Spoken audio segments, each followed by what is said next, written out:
Hello everyone welcome back to YouTube channel Badal sir classes. So आज मैं start कर कौन ना सप्तम श्रेणी साहित्य बहिर जोटा कि प्रथम अध्याय कलामाणिकर समस्त प्रश्न उत्तर विषय प्रश्न उत्तर आलोचना करवा। ता पूर्व चैनल जो मैंने भी नुआ अच्छा प्लीज चैनल को सब्सक्राइब कर रखु एवं पाखे बेल आइकन देवे ऑल नोटिफिकेशन ने प्रेस कर दिंतु। तद्वारा कौन हम ना जितेबाला मुझे भिडियोटी अपलोड करी तुम निकट में सर्वप्रथम नोटिफिकेशन टी पहुँच बुझे। सो डेरी नक भिडियोटी को स्टार्ट करवा। देख एक नंबर क्वेश्चन कहूँ उत्तर कह करे कहला माता यशोदा कहीं चिंतित हो पड़ती। माता यशोदा कहीं चिंतित हो पड़ती। उत्तर लिखिब कि कृष्ण कानन फेरबारे विलंब करिबारु माता यशोदा चिंतित हो पड़ती।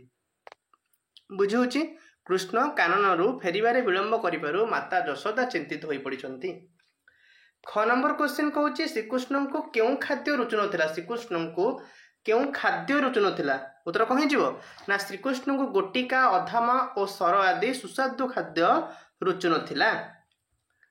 नेक्स्ट क्वेश्चन जीवा ग नंबर क्वेश्चन यशोदा निजको डंकुणी बोली कहीं कहते। यशोदा निजको डंकुणी बोली कहीं कहते ना। उत्तर लिखिबा यशोदा कृष्ण को गोरुपल सहित बण को पठाई निजको धिक्कार करी डंकुणी बोली कहते। ओके नेक्स्ट क्वेश्चन जीवा घ नंबर क्वेश्चन कहूँ श्रीकृष्ण पादरे कंटा फुटी जीवार आशंका माँ मन में कहीं सृष्टि होती ना। श्रीकृष्ण बण को जीवा बेले साथी कठाऊ नहीं नथिबारु तांको पादरे कंटा फुटी जीवार आशंका माँ यशोदा मन में सृष्टि होती। 2 नंबर क्वेश्चन 2 बा 3टी वाक्य उत्तर दियो। करे कहला श्रीकृष्ण को कलामाणिक कहिबार तात्पर्य कौन ना। माणिक होउची बहु मूल्यवान एक रत्न। यह अति सुंदर देखा जाए। श्रीकृष्ण मध्य देखा सुंदर। यशोदा पाई से थिले माणिक तुल्य मूल्यवान। आउ साधारणतः माणिकर रंग लाल मात्र श्रीकृष्ण रंग कला होइतिबारु तांको कलामाणिक बोली कहिबा तात्पर्यपूर्ण। क्लियर। नेक्स्ट क्वेश्चन जीवा ख नंबर क्वेश्चन पुअर केउ सब कार्य मने पकाई मा भाली होउछंती ना। श्रीकृष्ण अंधार को भय करिबा गोटिका अधाम और सर आदि न रुचिबा नाची नाची माता को लहुणी लांच मागिबा तोली धरले यशोदा देहरे गोली होई जिबा आदि शिशु सुलभ कार्य मने पकाई माँ भाली होउछंती।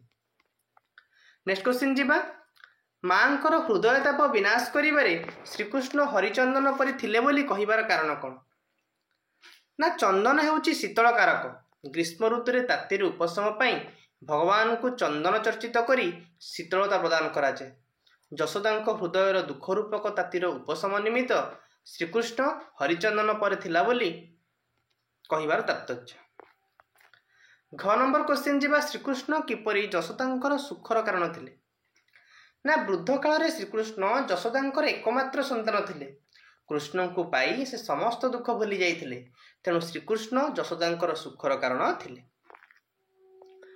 ओ नंबर क्वेश्चन जीवा श्रीकृष्ण वेणुस्वन को कान डेरिया प्रसंग में क्यों भाव प्रकाश पाई ना। श्रीकृष्ण थिले यशोदा सबु सुखर मूल कारण तेणु से मुहूर्तक पाई मध्य कृष्ण निकटू छाड़ा को इच्छा कर गोरुपल नहीं फेरिया बेले कृष्ण जे मुरली बजाउथिले यशोदा ताहाको कान डेरी शुणुथिले। आउ एही वेणुस्वन को कान डेरिया प्रसंग में यशोदा वात्सल्य भाव प्रकाश पाई। नेक्स्ट क्वेश्चन जीवा 3 नंबर क्वेश्चन पठित कविता को माने पकाई कवितांश पूर्ण कर। अंध लौड़ी बाबूरे कौन ना हृदरत्न हरा कलामाणी करे डैश रखी जाऊ गोरु डरु थाऊ अंधार को रखी जाऊ गोरु हृदताप विनाशने तू हरिचंदन कलामाणी करे डैश सर न रुचि तोते ना गोटिका अधाम सर न रुचई तोते बने कंटे लगी हुए मृदुपाद चिंता कलामाणी करे। एवं आस 4 नंबर क्वेश्चन सरल भाषा बुझाई लेख। करे कहूचे तोली मु धोइले गोली होई जाऊ तुही तोदुर्पल देखी कहीं पशि बुई मुही तेणु तोली डट डट डट मुही। उक्त पद्यांशटी छंद जुगर विदग्ध कवि अभिमन्यु सामंत सिंहार रचित मूल काव्य विदग्ध चिंतामणिर अंशविशेष कलामाणिकर शीर्षक उद्धृत। उक्त प्रसंग में कवि बालक श्रीकृष्ण प्रति माता यशोदा वात्सल्य ममता संपर्क में वर्णना करिसेंति। बालक श्रीकृष्ण गोचारण करने को जाई फेरिया को विलंब हेबारु ମାତା ଯଶୋଦାଙ୍କ ମନରେ ଅନେକ ଭୟ, ଆଶଙ୍କା, ଉଦ୍ବେଗରେ ଭରି ଉଠିଛି। ସେ କୃଷ୍ଣଙ୍କର ବାଲ୍ୟ ଚପଳତା ଓ ଡରକୁଳା ସ୍ୱଭାବ କଥା ମନେ ପକାଇଛନ୍ତି। ଶ୍ରୀକୃଷ୍ଣଙ୍କୁ ସେ ଟେକି ଧରିଲା ବେଳେ ସେ କିପରି ତାଙ୍କ ଦେହରେ ଗୁଳି ହୋଇଯାଆନ୍ତି, ଅର୍ଥାତ୍ ଖୁବ୍ ଜୋରରେ ଭିଡ଼ି ଧରନ୍ତି। ସନ୍ତାନର ଦୁର୍ବଳତା ଦେଖିଲେ ମାଆର ମନ ବିଚଳିତ ହେବା ସ୍ୱାଭାବିକ। ତେଣୁ ଯଶୋଦାଙ୍କ ମନ ସେଥିପାଇଁ ଦୁଃଖରେ ଭରି ଉଠିଛି। ପ୍ରସଙ୍ଗଟି ବେଶ୍ ହୃଦୟଛୁଆଁ ହୋଇପାରିଛି। ଖ ନମ୍ବର କ୍ୱେଶ୍ଚିନ୍ କହୁଛି ନେଲୁ ନାହିଁ କାହିଁ ପାଇଁ ତୋକଠାଉ ଛତା, ବନେ କଣ୍ଟା ଲାଗି ହୁଏ ମୃଦୁପାଦ ଚିନ୍ତା। ତେଣୁ ନେଲୁ ଡଟ ଚିନ୍ତା।